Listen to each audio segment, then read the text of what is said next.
The following program is sponsored by Fullerton Financial Planning.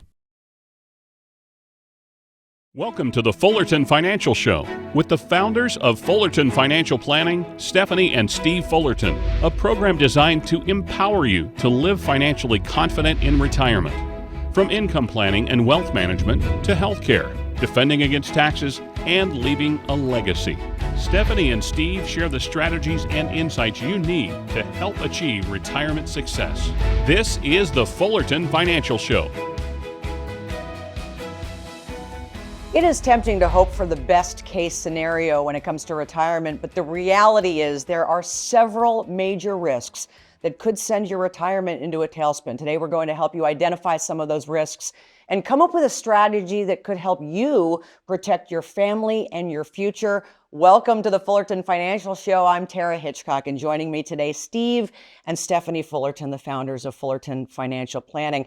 First of all, it's great to be with you. It is. It's so exciting. This is like our first ever. Yay. I got to be honest, this is the first suit I think I've bought in 2 decades. I'm taking this very seriously because I love it. It's a tough topic to get to, obviously. There's a lot to get to, but we need a reality check when it comes to this subject because things don't always go as planned in retirement, do they? No, and you're so right. We can't prevent bad things from happening. You know, one of the things that I will often tell our clients is we hope for the best. Yeah. But we plan for the worst. And that's where retirement planning becomes so important. Looking at some of the things that what have we done and where are we going? Sure. Steve, I would assume you would agree? Yeah, well, have you ever been on a cruise? And I'm sure a lot of our viewers have been on a cruise before, is you get there and you're all excited about the trip, and what do? They make you go find the people, you're, group 7, and you go find the purple with the yellow vest. They take you put on your life jacket for the just in case. We never want something bad to happen, but we plan just in case something happens. What about the idea that a lot of times people are living longer, so they have to almost plan ahead? That doesn't seem like much of a risk in terms of living a healthy life, but it is. It is absolutely. If you think about it, we're living longer. That means our retirement has to last longer. Social Security is not necessarily keeping up with inflation. The thing is with Social Security, Tara, they never meant it to be something that you took for a long time. Right. Now we take it earlier and we're living longer. So we have to look at how is our 401ks going to last? How are the investment accounts going to last? How is inflation going to affect our finances? If you think about inflation, do you realize, let's say that I retire and my expenses are about $5,000 a month. Well, do you know in 10 years, it's about $7,500. In 20 years, it's nearly doubled. And statistics show that when we go into retirement, we could spend almost as much time in retirement as we did preparing for retirement. So these are all factors that we have to consider. So where do you start? If you know you're probably going to be living a little bit longer than in the past, where do you start? Well, living a long and shall I say healthy life, True. long and healthy, comes at a very steep price tag. So we can't just, first of all, just depend on the government. That's for sure. So really it takes where you sit down with a retirement, someone who specializes in retirement. It's not the same as our accumulation years, and see strategies that's not just the market. The markets are good most of the time, but not just the market, but different strategies to be able to accomplish different goals for the who knows of life. I also, we find that what people think is when we retire, we're going to pay less in taxes. Right. Well, we are showing people that that's probably a dangerous thing to think about because many people prepare these, what we call 401ks, pre-tax dollars, because we're told, hey, let's save on taxes now because later we're going to be at a lower tax rate. Well, the reality is Social Security in itself is not enough. So we want to look at taxes. How is it going to affect you in retirement? Again, it's about taking those things that you've accumulated. You're no longer putting in. So we have to begin to change our mindset It's about preservation.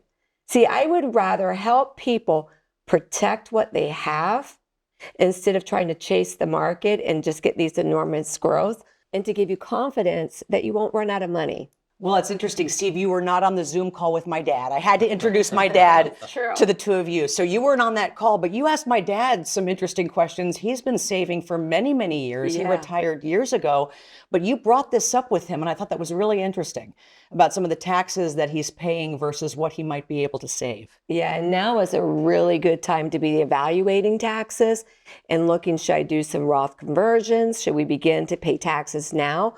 So we can experience some tax-free growth in the future. How important is timing, Steve, in some of this stuff? You mentioned the market, and I know we'll get to that in future shows, but how important is timing? Well, it's important that you don't try to time the market, I will tell you that, but time is also important. And so that kind of sounds like a different topic, but you never want to try to time the market. You have to time the right time to get in, time the right time to get out. That's almost a recipe for disaster. But time is important. And really now is the time to start planning, because you don't want to, it's better to do it before you need it, just like the cruise ship, than when you have to have it. By the way, when was the last time you were on a cruise? Well, just last summer. Okay. I feel like I can picture you guys looking for the folks in the life vests. But we don't like those pictures either. Okay. Well, great insights. We've got a lot more coming at it. It is important, as Steve and Stephanie, when it comes to unique challenges that women may face in retirement. So Steve, don't be upset. We're going to kick you out for this next segment. We're going to talk about that, just Stephanie and I. And then later in the Fullerton Factor, strategies to help you put up some guardrails to help keep your retirement from toppling over the edge. We'll find out what that means. The Fullerton Financial Show continues right after this.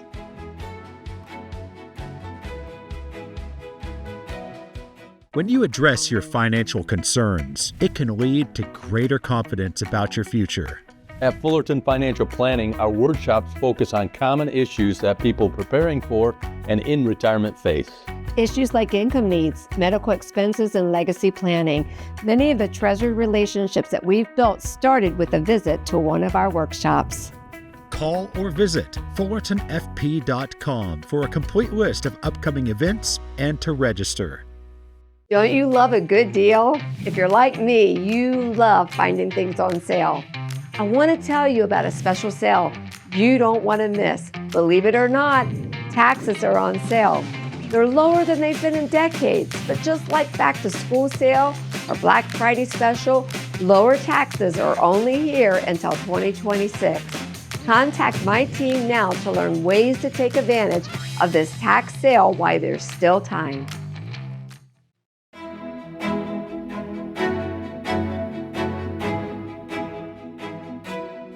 Welcome back to the Fullerton Financial Show. We're calling this the Women's Wealth segment. We got rid of Steve. No offense. I feel like he misses us already. But, exactly. But that's okay. Just me and Stephanie for this one. It's already difficult being a woman, but there are things as it relates to retirement that specifically affect women, aren't there?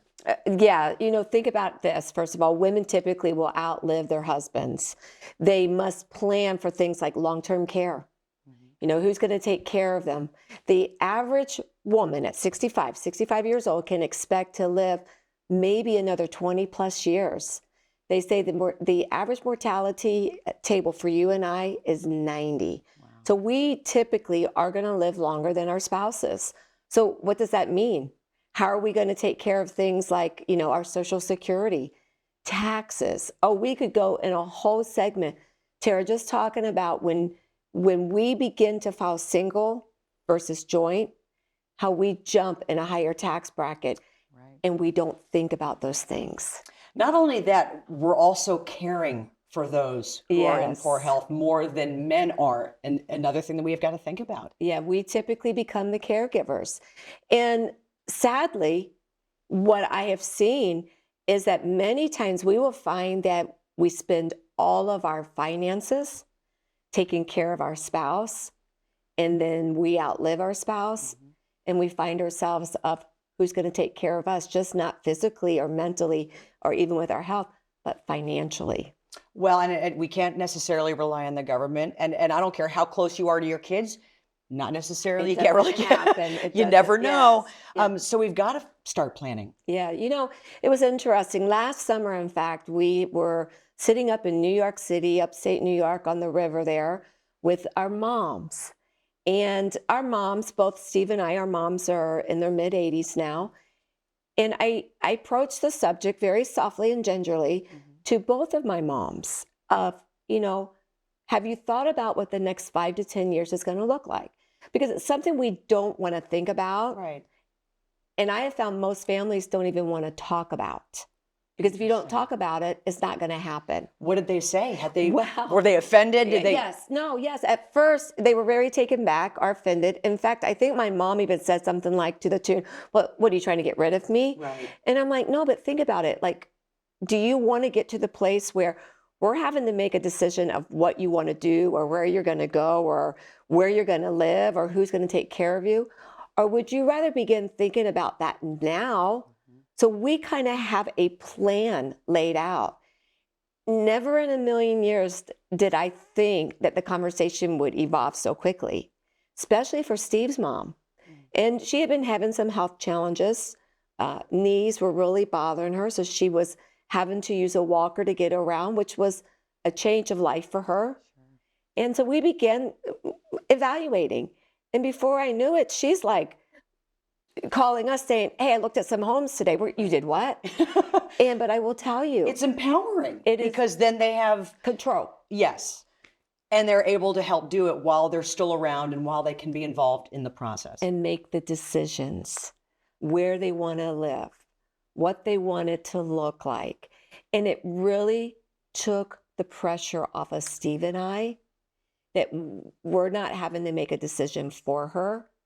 She made the decision for herself. How's she doing? She's doing fabulous, fabulous. I mean, we tease her. We're like, she's going to end up getting a boyfriend now.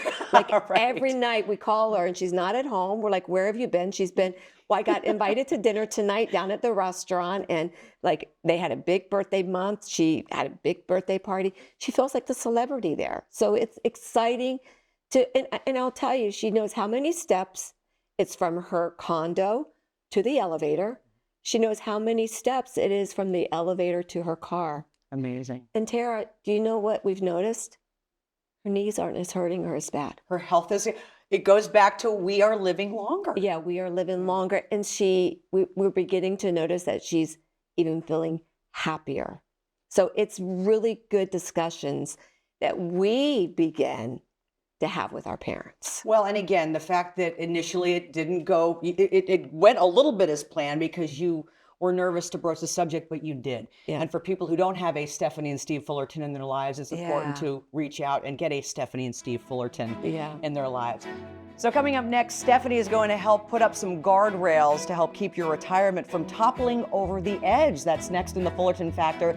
And then Steve and Stephanie will answer some of your most pressing retirement questions. You are watching the Fullerton Financial Show. We'll be right back.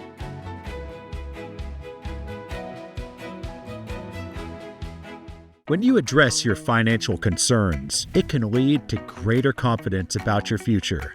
At Fullerton Financial Planning, our workshops focus on common issues that people preparing for and in retirement face. Issues like income needs, medical expenses, and legacy planning. Many of the treasured relationships that we've built started with a visit to one of our workshops. Call or visit fullertonfp.com for a complete list of upcoming events and to register.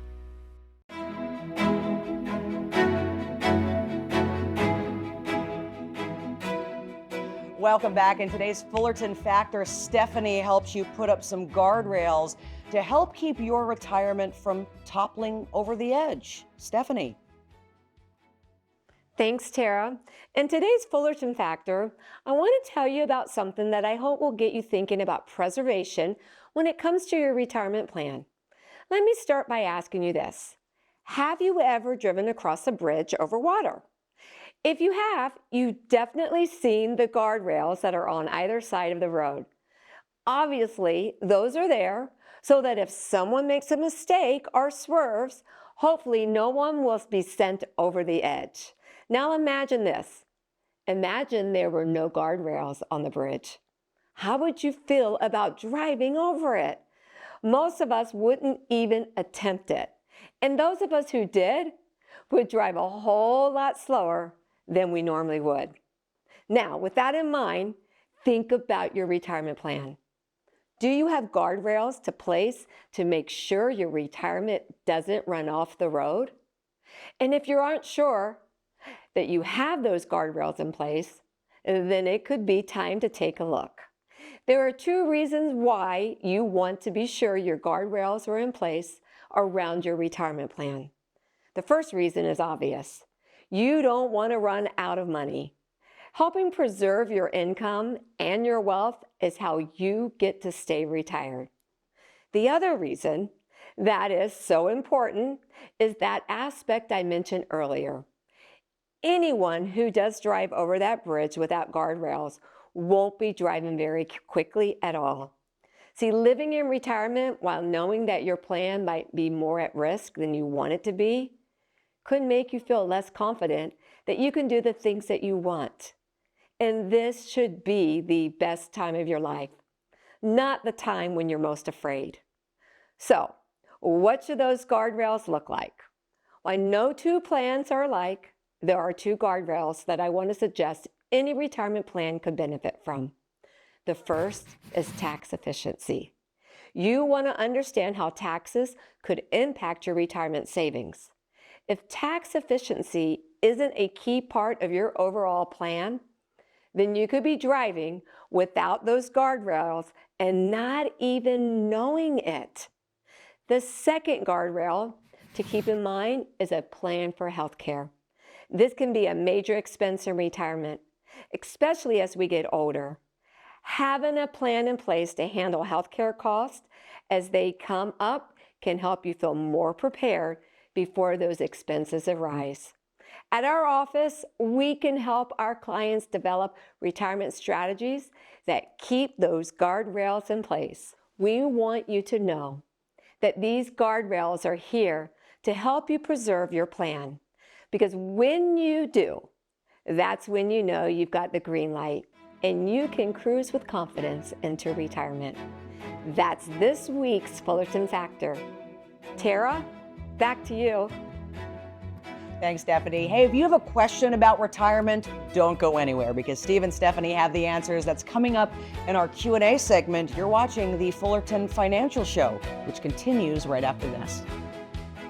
When it comes to taxes, you want to pay more or less? I'll bet you're like me. You'd rather pay less in taxes. How can you do that? When you use certain strategies, you can take more control over your taxes. When you pay taxes on the contributions of your retirement account, that's like taxing the seed. But if you wait and pay taxes when you're taking it out, it's like paying on the harvest. Contact our team today to talk about strategies that can help you pay taxes on the seed, not the harvest. We'll see you soon. Don't you love a good deal? If you're like me, you love finding things on sale.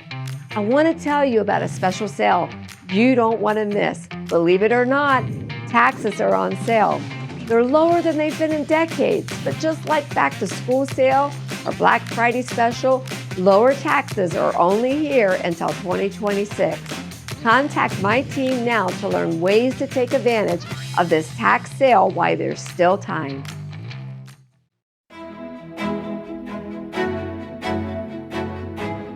Welcome back to the Fullerton Financial Show. I'm sure if you're watching, you may have some questions about retirement, but the good news, Steve and Stephanie are ready to answer them. I love these questions. We're going to start with our first one, and this is from Rita in Scottsdale. I know you have 4 grandkids, 2 on the way. Rita says she's been retired for about 5 years, and they are expecting their first grandchild very soon. Congratulations, first of all, Rita. So here's her question. What are some tips for starting a college savings fund? Well, congratulations to Rita. Yes. It's a lot of fun being a grandparent. You don't really know it till you get there most of the time, but it's really pretty special that you're able to think in the future of how you can help out a grandchild with a college fund. And Lord knows college is expensive right now, and it's probably going nowhere but north of that as well. But there are several different ways that people can begin to a college fund, but people probably don't know about them all. There's a 529 plan. It's tax deferred. You don't pay tax on it. And that's a good way to start. It's in mutual funds and things like that, but there's some rules that apply.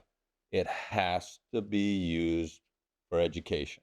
Now, you can transfer it if Johnny decided he wasn't going to go to college, well, then you could transfer it over to Jane. So, but it has to be used for college fund, but it's tax deferred. So that's a good way. There's UTMA and UGMA accounts, and I don't want to get into the acronyms. It really means that you can put in assets, stocks. One of them you can put real estate in, and that's a good way to do it. It's in the stock market or real estate. The thing about that, though, is at between the ages of 18 and 21, it becomes their property. So It's irrevocable. yeah, hopefully has things to go go. well, Yeah. but sometimes things don't go well. And if you do one of those choices, it will become the minor's property at 18 or 21. And then here's another one that most people don't know about. I could start a Roth IRA account. I love this one. And I could actually, which means you pay taxes up front. You don't pay taxes down the road, which is great, by the way. I'd like to pay tax 0 times, but 1 if it's not 0. And you can donate or contributions to your grandchild tax-free as well. And then the last one was 529s, you got, one that we use for our own grandchildren is we use life insurance. A lot of people get like, what do you mean? Like, we use it as a living benefit. So we're able to contribute into a life insurance, and our kids do it as well. And then when our grandchildren decide, because let's face it, not every grandchild is made to go to college. Right. Maybe it's a trade school, maybe it's a tech school, maybe it's esthetician. Everybody looks at it differently. So they're not going to be locked into education. So for Rita, I think the one thing I would say to Rita is come in, because we're not a cookie cutter. Let us customize what a plan would look like, because if Rita's the same way as we are and we were, those grandkids become your world. Yeah. And you do want to put them on a good foot. Will Rita get favorable treatment if Michigan State is on the table? 100% I'm kidding. yes. Yeah, 100%. okay. That's a yes, Rita. Our next question comes from Peter in Pebble Creek. He says, I'm in my late 50s. I have more than $500,000 already saved for retirement.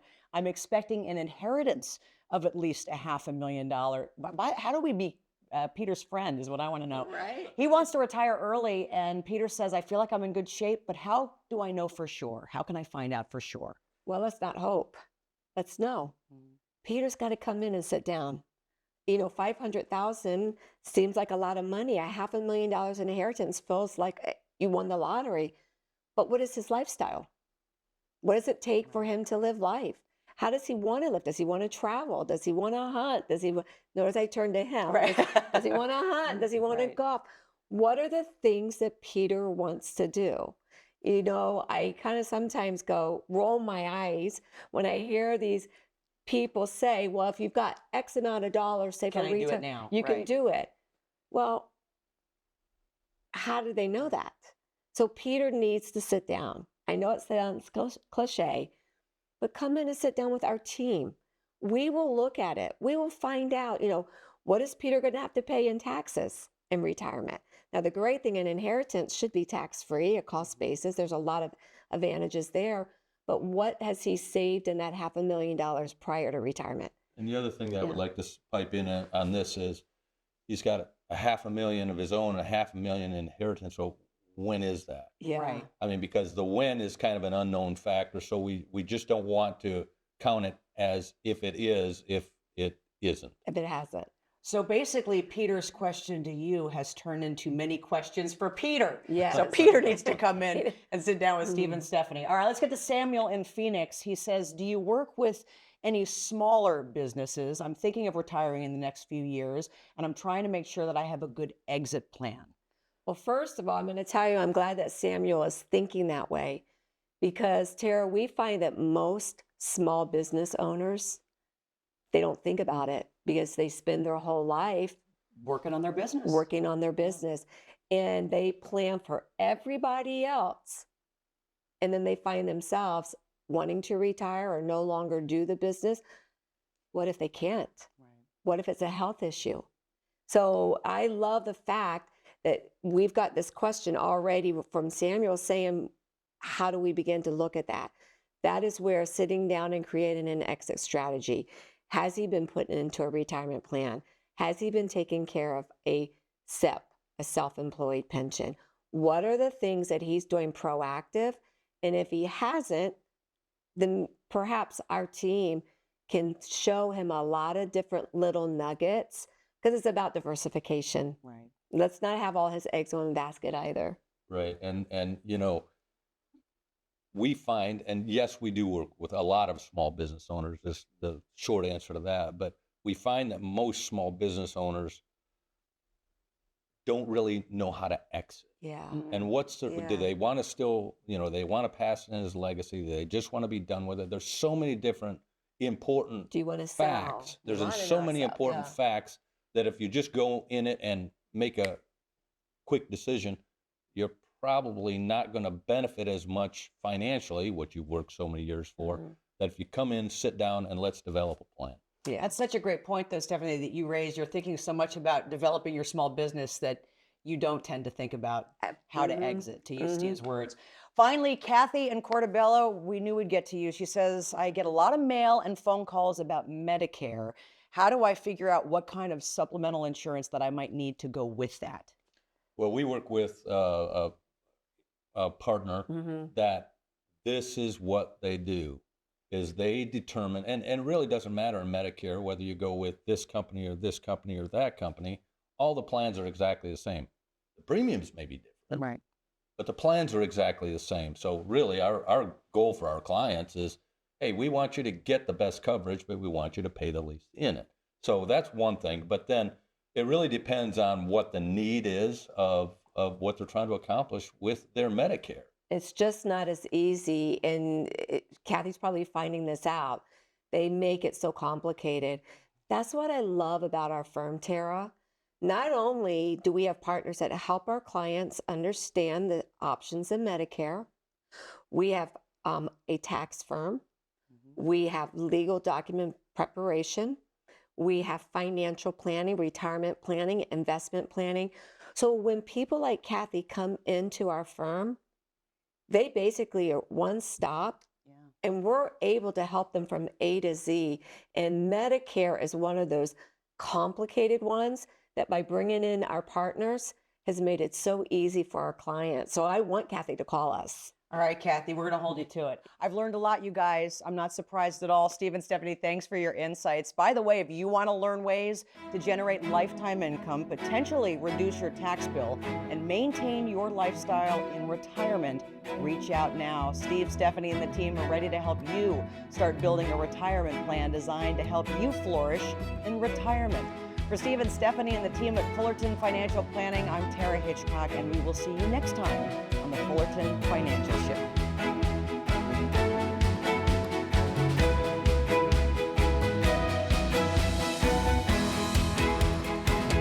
The preceding program was sponsored by Fullerton Financial Planning.